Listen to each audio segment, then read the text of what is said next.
Hi, this is Stephanie Miller from The Stephanie Miller Show. Please enjoy this exclusive clip from my show on Political Voices Network. The time and the space and the respect to make this decision. And I said that last week. I trust him to look at the data, to look into his heart, and he will do the right thing for the country, which is the polar opposite of Donald Trump, who has never done anything for anyone but himself, right?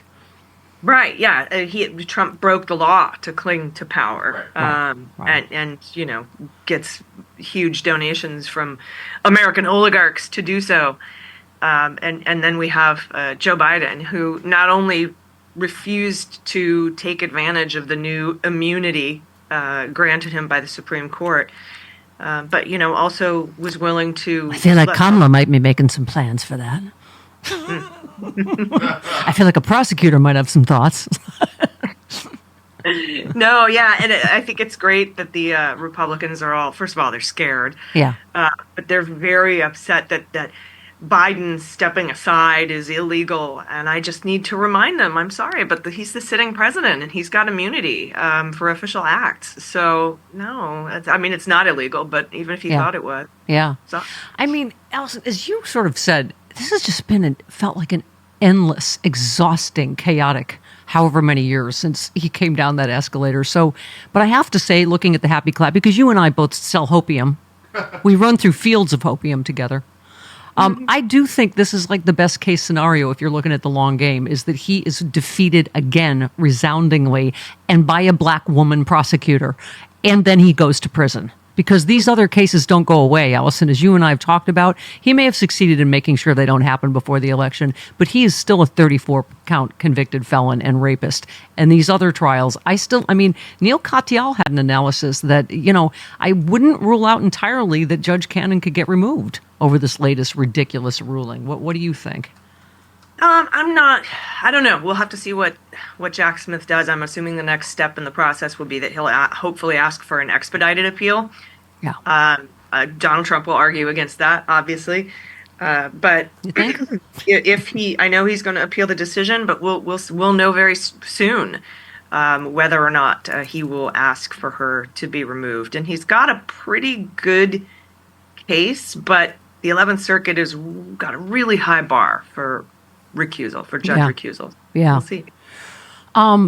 So, I was saying, you and I have a few people that we really, really trust, and Mark Elias certainly is one of them because, of course, do I have hang on one second. Uh-oh, what? The squeaker of the house. Oh.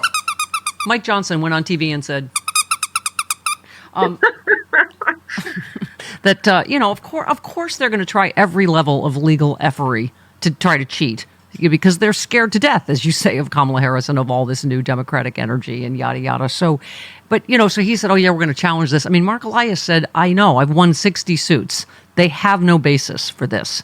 I saw another constitutional expert that said the parties are within their rights to choose their nominee however they want. They don't have a case here. I think what's, AOC mentioned, and we all get scared about, though, is what could get to the Supreme Court? And what would you rule anything out with this Supreme Court?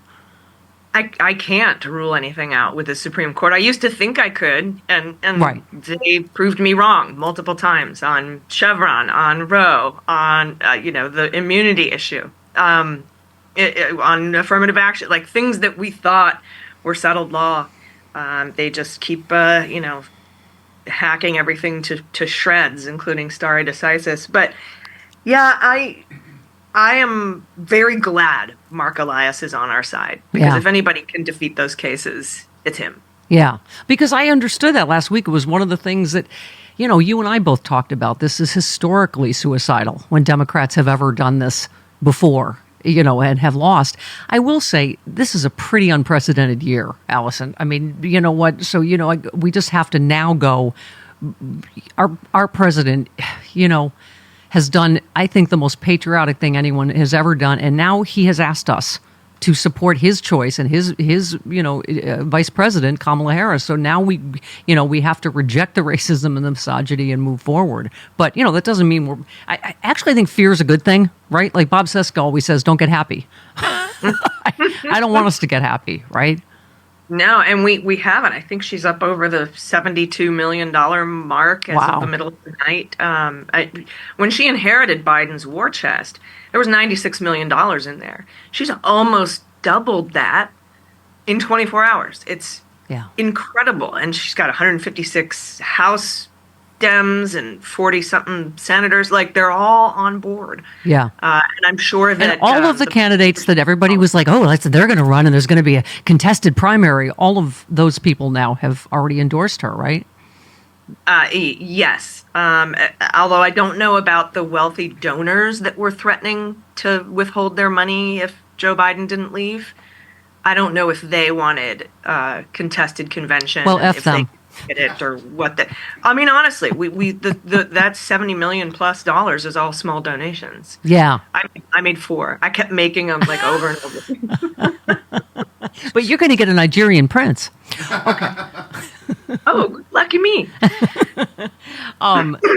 Yeah, oh my God, I know. It's just there's one more ridiculous thing after another. Trump called for the Republican Party to be reimbursed for funds spent campaigning against Joe Biden after accusing Democrats of fraud. Fraud? After he dropped out of the race. He said, shouldn't the Republican Party be reimbursed for fraud? And then everyone around Joe, including his doctors and the fake news media, knew he was not capable of running for being president. Just asking. Okay, well, the answer would be no, moron, but okay. Yeah, otherwise we'd all get our Jill Stein recount money back. Right? Yeah, Exactly. I had her on. Yeah, you did. It doesn't work that way. This was, I mean, probably the single biggest blow to their convention. I mean, nobody's talking about that now. Nobody's talking about anything. It's completely been erased, and the vibe shift is pretty amazing. Yeah, no, exactly. I mean, that's what I love. Oh, God, I can smell the fear and the panic. It's just another layer of, fantastic. And also, I just feel like, sometimes, Allison, politics and life, I guess there's a perfect storm. And I think with the Roe rage, you and I know, is so real and palpable. And also just the whole prosecutor against a felon. I mean... That's the best. Yeah. Yeah. That's the best. As a prosecutor, when she would try cases, she would say, I'm Kamala Harris for the people. For the people. I thought of that yesterday. Yes. And I was like, that's right. That's it right That's there. it. That's the slogan, Kamala Harris for the people, right? And all of the cases, as you know, against Trump are Trump versus the United States of America. That's what this race is, isn't it? Yeah. Yeah. And also, I just, I think that they know... Part of the panic, Allison, is they know they're losing the demographic and generational battle, in this country. And here she is, the face of America, the future of America. And Frances from Frangela told a story that literally made me like tear up on the air. She was, Hulk Hogan, who I couldn't even believe what I was watching. Him ripping his shirt off. But he was on tape, of course, saying he hates black people and using the N-word. And Frances told the story of her little daughter who loves Hulk Hogan saying to her, but Mommy, Hulk Hogan doesn't like black people? Why? I love Hulk Hogan. I thought he was for everybody. And I thought, I want to live in her America. And I think most of us do, Yeah. Yeah, and I think that, something else would be regarding the convention. John Fugelsang, who comes on the Beans every Friday. I've heard of him. Who's a Sexy Liberal tour with you. Oh, yeah. Oh, that's how I know him. Mm-hmm. He said Joe Biden's not going to drop out until after the convention. If he drops out, he's not going to do it until John's wrong a lot. That's why God made him so pretty.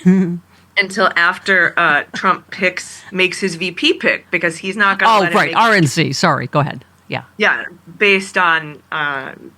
whether who's at the top of the ticket, and he was absolutely right. Yeah. And he's stuck with hillbillyology, and there's nothing he can do about it. The most anti-woman ticket is full of felons is running against a female prosecutor. He came on stage to a song called "It's a Man's World." Yeah.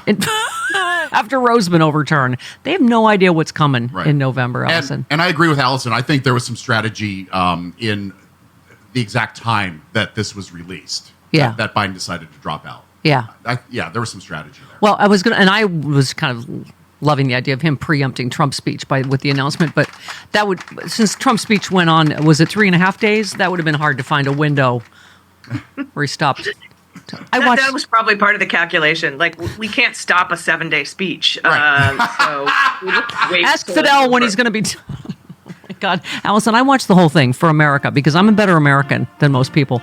I watched the entire. Wow. I watched none of it. I watched zero. Oh, well, yeah, you're both bad Americans.